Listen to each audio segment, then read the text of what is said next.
السلام علیکم۔ رسول اللہ صلی اللہ علیہ وسلم کا ارشاد ہے، تم کسی بھی نیک کام کو حقیر یعنی کمتر نہ سمجھو، اگرچہ تم اپنے بھائی کے ساتھ خوش رویے سے ملو۔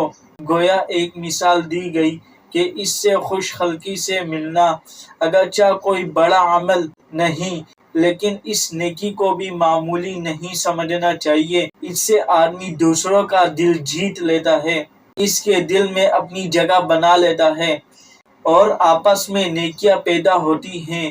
اسی طرح کی اور بھی چھوٹی چھوٹی نیکیاں ہیں جسے انسان اپنی زندگی میں لا سکتا ہے، جیسے راستے سے تکلیف دہ چیز ہٹا دینا، قطار میں اپنی جگہ کسی بزرگ کو دے دینا، کسی کمزور اور ضعیف شخص کا سامان اٹھا لینا۔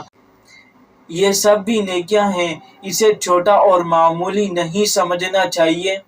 قطرے قطرے سے دریا بنتا ہے، اسی طرح چھوٹی چھوٹی نیکیاں کرنے سے بڑی نیکی کرنے کی بھی توفیق مل جاتی ہے۔ اور ایک مومن کی شان تو یہ ہے کہ وہ نیکی کے کاموں میں دوڑ لگاتا ہے۔ اسی طرح ہمیں بھی چاہیے کہ ہم نیکی کے کاموں میں بڑھ چڑھ کر حصہ لیں، اور نیکی کے کاموں میں آگے بڑھنا انتہائی اعلیٰ صفت ہے۔